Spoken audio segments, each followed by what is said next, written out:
Kapanyero, isinare ko lang sa inyo kung paano yung parking lot snow removal namin dito sa townhouse.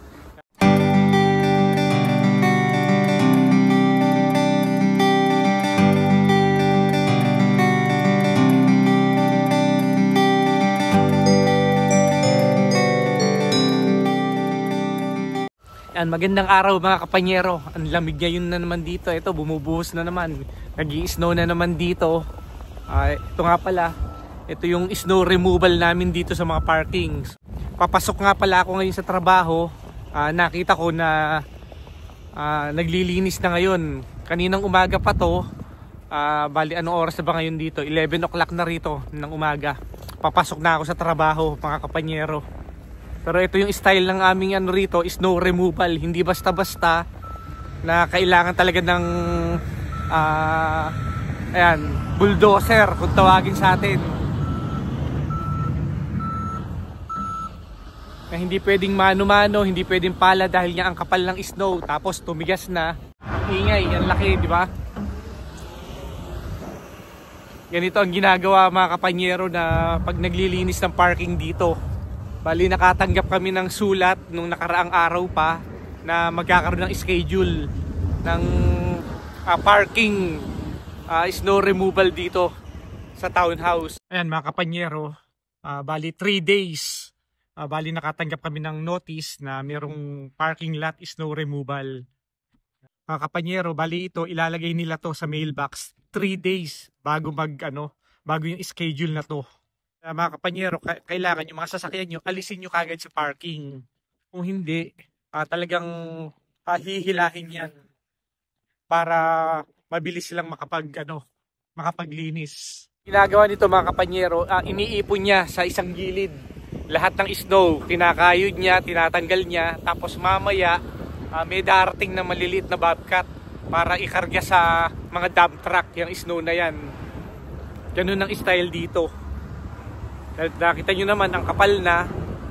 Bali late na nga yan late na silang nakapaglinis dahil isang linggo na 1 week na mula nung bumuhos yung ulan. So ngayon lang sila nakapag-schedule, siguro busy din. Yan mga kapanyero, yan ang ginagawa nila.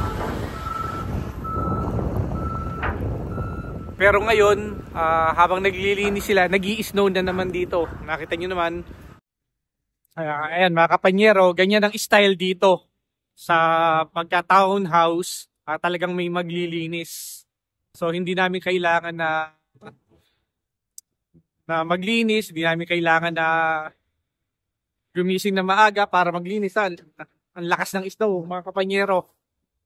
Pero ang sarap dito, yung klima niya hindi ganun hindi ganun kalamigan tulad pa rin ng mga nauna. Pero malamig pa rin siya, pero hindi ganun katulad nung nakaraan na unang buhos ng snow. Talagang napakalamig nun. Halos -20 yata nun Kaya ang lamig. Pero ngayon parang 10 lang yata. -10 lang ang klima rito, kaya kaayusan pa. Pero ito ring nagdadrive nito. Ito rin yung mga isang malalaki ang sweldo rito. Mga high-paying job na dito sa Canada. Yung mga machine operator. Ito malalaking sahod to.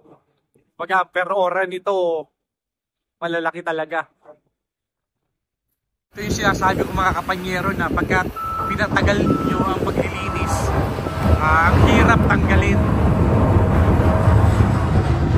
Talagang kakayurin mo kasi tumigas na hindi na mahirap nang tanggalin to pagka mano-mano. Mahirap pagka may natirang isang sasakyan tulad dito, hindi siya makagalaw ng maayos kasi baka tamaan yung sasakyan.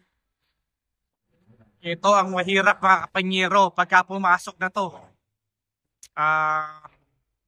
Ito na yung magtatanggal ng sasakyan.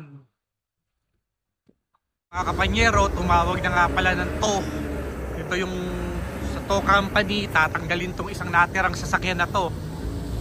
Yan ang mahirap pagka natanggal yung sasakyan mo, hindi mo tinanggal pagka maglilinis. Bali tutubusin mo ngayon to mga kapanyero kung saan nila dadalhin to. Yan ang mahirap. Yan, lahat ng side, bali pipicturean niya na talagang walang damage, kung ano yung plaka, yung serial number. Yan, pinipicturean niya mga kapanyero. Yan ang mahirap. Pero hindi ko alam kung magkano ang tubos nito, kung tutubusin ng may-ari at kung saan. So mahirap din mga kapanyero yung ganito pagka hindi umi-start yung sasakyan mo at hindi mo natanggal.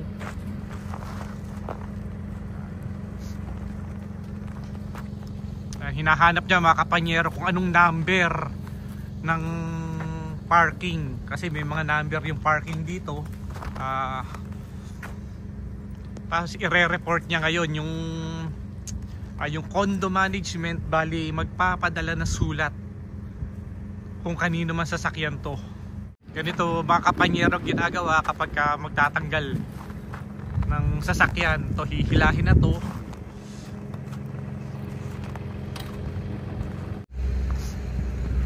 Siguro mga kapanyero ayaw umandar dito, walang battery, kaya nga kami rito kailangan namin may pang booster ng sasakyan para in case na ayaw umandar yung battery nyo, may pang ano kagad kayo, may pang booster. Lalagyan yan gulong sa harap, ganun pala. Ganito pala, so lalagyan yan ng gulong sa harap, tsaka niya itinaas. Talagang i-clear yung lahat ng area na to para malinisan ng maayos. Na itinaas na.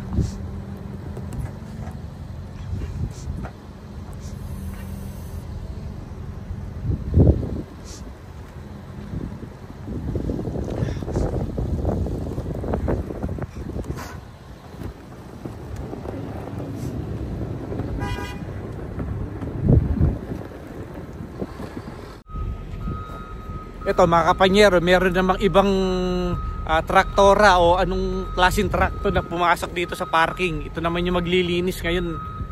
Ibang klase naman to. Ayan, kakayurin niya ngayon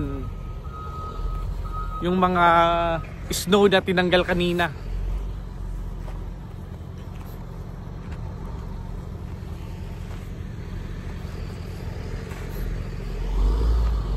Mga kapanyero, ito ang ginagawa ngayon. Kinakayod na niya. Iba yung kanina eh.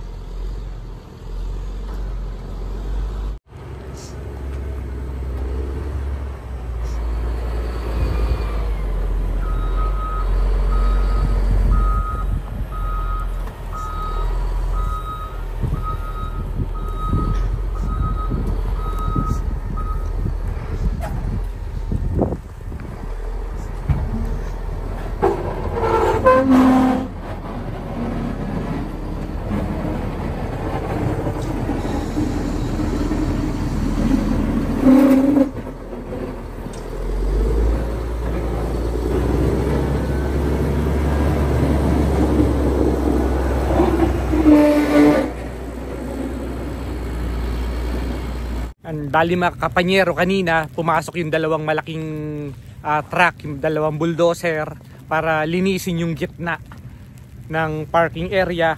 Ngayon naman, ang papasok naman ngayon dito para maglinis ng mga gilid, mga edging ng parking.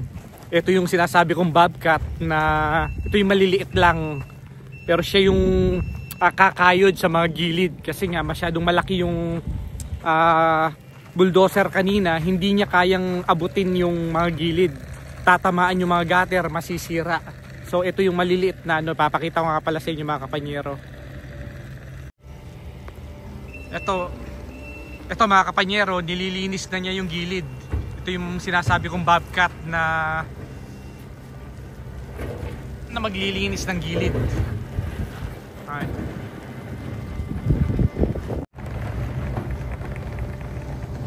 So lahat ng mga snow mga kapanyero ilalagay muna sa gilid dito. So iipunin nila lahat sa gilid, kakayurin lahat, lilinisin, ilalagay dito. Tapos mamayang hapon darating na yung mga dump truck para ikarga na to. Ganun yung sistema ng paglilinis ng parking dito. Yan, bali mga kapanyero, natanggal na yung isang sasakyan, clear na yung paglilinis niya, wala nang sagabal. Ganun yung sistema rito. Bali dito rin napupunta yung binabayad naming condo fee na binabayad namin monthly sa ganitong sitwasyon, lalo pa ganitong winter. Bali sulit na rin yung binabayad namin kasi nga wala kaming ginagawa. Hindi namin nauobliga na linisin yung area na tinitira namin kasi nga may sariling gumagawa. Mahal din mga kapanyero yung yung bayad dito sa mga truck na yan, yung mga paglilinis na yan.